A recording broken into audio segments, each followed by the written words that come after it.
Lowering training. Hello everyone, Team709 here on the normal YouTube channel page for this week's Deck Doctor segment. This week we will be covering ShankatsuXero's 6 Samurai deck. Considering things like Shaddolls and whatnot, it's kind of one of those decks that actually might have a decent chance against them.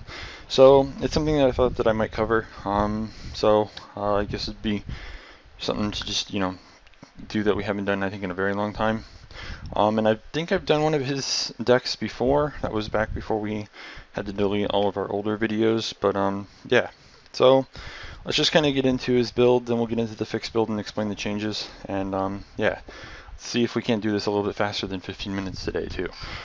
So starting off with his monsters, we have one Grandmaster of the 6 Samurai, one 6 Samurai Zanji, 3 Legendary 6 Samurai Kizan, 1 Legendary 6 Samurai Inishi, 1 Hand of the 6 Samurai, 1 Elder of the 6 Samurai, 2 Legendary 6 Samurai Kageki, and 3 Kagemusha of the 6 Samurai.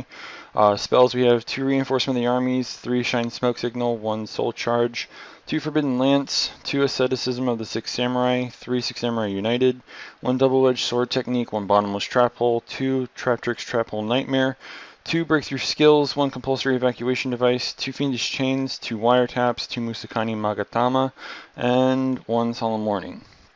For his extra deck, we have 1 Goyo Guardian, 1 Naturia Barkion, 1 Legendary 6 Samurai Shien, 1 Armadeus, Keeper of Boundaries, 1 Naturia Beast, 1 Ally of Justice Catastor, 1 number 103 Ragnar Zero, 1 number 101 Silent Honor Arc, 1 Heroic Champion Excalibur, 1 Diamond Direwolf, 1 Evil Storm Excitant Knight, 1 Abyss Dweller, 1 number 80 Rhapsody and Berserk, 1 Ghost Trick Alucard, and 1 Equipped Engineer. Honestly, whenever it comes like the whole Shaddol thing, because let's be honest, Shaddolls are going to be all over the place once they become street legal, which is, I believe, like this week. I think it's this Friday that like the entire set becomes legal, things like YCSs and whatnot. Shien's a very good card against the matchup. Like if they summon out Nephilim, or I guess it's Construct now, it's a little bigger to kind of have to deal with. But at the same time, like if you can deal with that card and anything else that gets bigger than Shien, then Shien's kind of a difficult card for them to get over. Of course, it requires a lot of work, but it also requires them to use up a lot of cards to get it off the board. So Shien's just an amazing card against that deck, and like in passing experience, because recently I've actually built this myself and played it against Shaddolls several times, and when I first started doing it, it was at an XO record. I think it was like 6 or 7-0. So I think that this deck's actually got a good chance against Shaddolls, but again, I guess it's just down to preference. So yeah, let's just get into the fixed build. So we'll start off with the monsters. 1 Grandmaster of the 6 Samurai, 3 Legendary 6 Samurai Kizan, 1 Legendary 6 Samurai Inishi, 1 Hand of the 6 Samurai, 2 Elder of the 6 Samurai, 3 Legendary 6 Samurai Kageki, and 2 Kagemusha of the 6 Samurai. Spells, we have 2 Reinforcement of the Army, 3 Shine Smoke Signal, 1 Soul Charge, 2 Forbidden Chalice, 3 Asceticism of the 6 Samurai, 3 6 Samurai United. Traps, we have 1 Double-Edged Sword Technique, 1 Bottomless Trap Hole, 3 Dimensional Prison, 2 Breakthrough Skill, 1 Compulsory Evacuation Device, 2 Wiretap, 2 Musakani Magatama, and 1 Solemn Warning. Excuse me. Extra deck, we have 1 Black Rose Dragon, 1 Goyo Guardian, 1 Naturia Barkion, 1 Legendary 6 Samurai Shien, 1 Armadeus Keeper of Boundaries, 1 Naturia Beast, 1 Ally of Justice Catastor, 1 number 50 Black Ship of Corn, 2 number 101 Silent Honor Arc, 1 Castel the Avian Skyblaster, 1 Evil Swarm Excitant Knight, 1 Abyss Dweller, 1 Ghost Trick Alucard, and 1 Equipped Engineer. So out of his monsters, we dropped the Zanji and one of the Kagemusha. We ended up adding in an Elder and another Kageki. The reason why okay, this is kind of a little weird. I don't know how many people actually have done this in the past, but 2 Kagemusha seems like a better number than 3. And the reason for this is because we're playing the Asceticism, of course. We also happen to have 5 Rotas now. I'd rather have a less likely chance of opening the Kagemusha and having a way to search it, and having something that I can use with it. Something like a second Elder, maybe, if they already have a monster on board, or Kageki, so that way I can just search it out with Rota or like Shine Smoke Signal. And on top of that, Kageki also has a 2000 defense, whereas this is 18. I'd rather, like, if I have no cards, for example, I'd rather top deck a Kageki and be able to put in defense position and have a 2000 defense wall rather than an 1800, which is a little easier to kill. Of course, if they have something from their extra deck or whatever, most likely they're going to kill the 2000 anyways, but it's still better to have the 2000 wall. Plus, you can use this with other things as well, because you do play a couple rank 3s, so you can use this with either the Elder or the Hand of the Six Samurai to either overlay or, things like that. And on top of, like I said, on top of that, you have the asceticism to get this out of your deck as well. So you have plenty of ways of getting it out of your deck. You don't have to worry about playing the maximum number for it. And I've tested around with this, including against the Shaddoll matchup, and it's actually done very well. So I mean, I guess if you prefer to have the 3 Kagemusha, that's fine as well. But I feel like 2's just fine. So I mean, there's that. I mean, I guess you do kind of have to worry about the opposing breakthrough or whatever against your Kageki's effect, but normally that hasn't ever really happened to me. So I mean, either they thought it would be okay or whatever. He originally had Lance in here.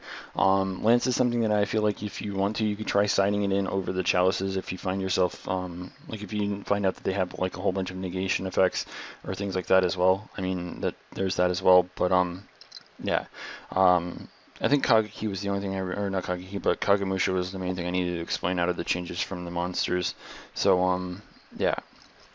So, spells, we dropped the 2 Forbidden Lances, and we didn't drop any of the other spells. It was just the lances. I do kind of recommend trying them out on the side, so that way if you find yourself needing something to protect your monsters from spells and traps, you can play them over the chalice. Chalice is just there because you are more than likely going to be running into a Shaddoll matchup, and you really don't want to be dealing with their flip effects. You also don't want to deal with Midrash, and Midrash you can get rid of a little bit easier with chalice. If they summon whatever, I think you can actually, I think the way you would want to do something, for example, would be Bottomless and then chain Chalice to it. That way it can be destroyed by card effects, stuff like that. I mean, yeah, you're gonna have to waste cards to an extent from time to time to do it, but I mean, that's just kind of how Midrash is. It's just a huge pain in the ass. But again, overall, Chalice is just really good for stopping their flip effects. If you attack into them, you can negate their effects that way. And it's also good for allowing you to summon more than one monster when Midrash is on the board. And especially if you don't have a breakthrough in your graveyard that you used prior, or if you don't want to use it on your turn from your back row, flipping it and doing it that way. Chalice is just an overall nice card to have. It's also good against things like moral attacks and stuff, which you're probably going to run into. But yeah, that's one of the major things that I really need to explain about that. Outside of that, I don't think I really need to explain much about it. And then the next thing we added in a 3rd asceticism. Asceticism like these will help you get into your Kagemusha, Elder, or whatever, and allow you to make things like Shien or your Beast. I mean, there's that. It's basically all it's ever really used for anyways. So I mean, I don't know. I don't know if I really need to explain that all that much either. For traps, we dropped the 2 Trap Tricks, Trap Hole Nightmares, and the 2 Fiendish Chains. We added in 3-dimensional prisons. So, I mean, we added one of those, taking out traps into the spells. We added in 3 spells, but we only dropped 2.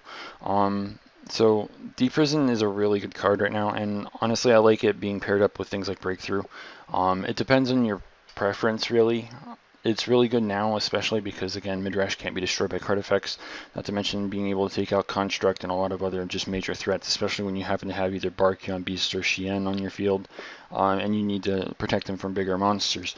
But lately, when it comes to testing, it's been very nice to have paired up with things like Breakthrough, and usually you either do 2 Deep Prisons, 3 Breakthrough, or 3 Deep Prisons and 2 Breakthroughs, and that's kind of what we're doing here. Just being able to kind of negate important effects and then getting rid of major threats as well is just very nice. And there's not much that can really stop Deep Prison except for things like Wiretap. So, well, there's also, of course, the rising play of Trapstun. I've seen it quite a bit lately as well on Dueling Network. I've been watching my friends play, and they've been running into Trapstun and playing it as well. So I don't know if it's just becoming a huge trend as of the past day or so, but there's that as well, I suppose. But yeah, that's the only thing that we really added to the trap, and I think I already kind of explained that as well. So, yeah. Out of the extra deck, we dropped the Ragna Zero, the Excalibur, the Diamond Dyer, and the Rhapsody. Rhapsody, I'm not entirely sure on. There might be, something that you can play it over. Like if you don't happen to have the second Silent or Arc, you can play the Rhapsody. Or if you find yourself wanting one of the other three that I mentioned that we dropped, then more than welcome to put it in over that as well. But yeah.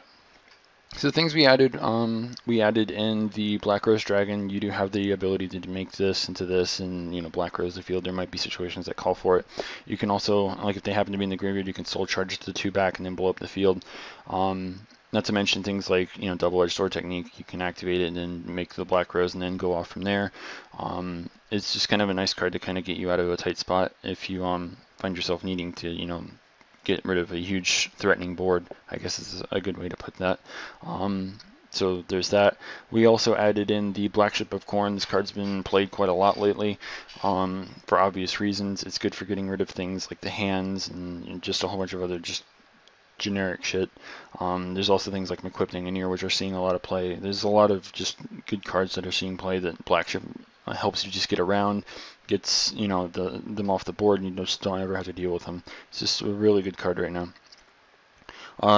As I kind of already pointed out, we added in a second Silent Arc if you don't have like a second one IRL, because I think this is your IRL build.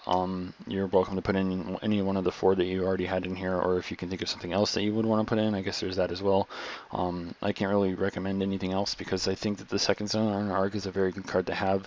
Absorbing Midrash, Construct, or just anything that's special summon that they left in attack position is always just really nice to have. So I mean, there's that. The next one is a new card from Duelist Alliance, or whatever the hell its name is. I can't remember it off the top of my head. Castel the Avian Sky Blaster. For those of you who do not know what this card does, it requires any 2 level 4 monsters. You can only use 1 effect of Castel per turn, and only once that turn. You can detach 1 Xyz material from this card, then target 1 face-up monster in the field, change that monster to face-down in defense position. Or you can detach 2 Xyz materials from this card, target 1 other face-up card on the field, and shuffle that target into the deck. So in a way, it's kind of like, oh hey, I'll just detach and throw your card back into the deck. So I mean, that's kind of nice. It's just an overall really good card. It's a super rare. I think it's going around, I think, $10 to $15 the bare minimum right now. Of course, all the only ones in circulation are basically, the cases that stores have already gotten, and of course, the sneak preview ones. So the price is still kind of, up there, but it should drop a little bit after the set gets mass released to everyone. So I mean, there's that as well. And yeah, I think that was the last thing that we added. I do hope that the fixed build works for you as well as anyone else that decides to play it. I know that this is one of those decks that a lot of people might actually consider, against the whole Shaddoll thing, considering the fact that Shaddolls might actually be very prominent. They'll be all over the place, and I guess a good majority of people might actually be playing them on top of things like Satellar Knights and maybe even the Yang Zing. And I know that you gave me your side deck, and I saw that you had things that answer the Yang Zing as well, so that's always nice as well to have. So the deck seems like it's going to be able to take care of a lot of problems that will come down, happen to pop up, or that you'll ever run into, things like that. And like I said, I've tested this quite a bit, and one of the biggest things that you're going to be finding yourself playing against right now is going to be Shaddolls, and it's done very well against Shaddolls. So I really don't know what else to say about it. Like I said, I do hope that the fixed build works for ShankatsuXero. I hope it works well for anyone that decides to play it themselves. If you prefer the original build, then I hope that works well for you as well. Yeah, I'm trying to make sure that it's whatever, But yeah, like I said, I hope it works well for anyone that decides to use it. And yeah, if any of you guys want to have a deck fixed in the upcoming weeks, be sure to message it on the No Limit YouTube channel by going to our YouTube channel and going to the About section and clicking Send Message. That way you can get your stuff in, because they fucked up the YouTube messaging system. So I mean, that's kind of annoying, but whatever. So yeah, be sure to do that if you want your deck fixed. And until next time, this is Team 709 signing out.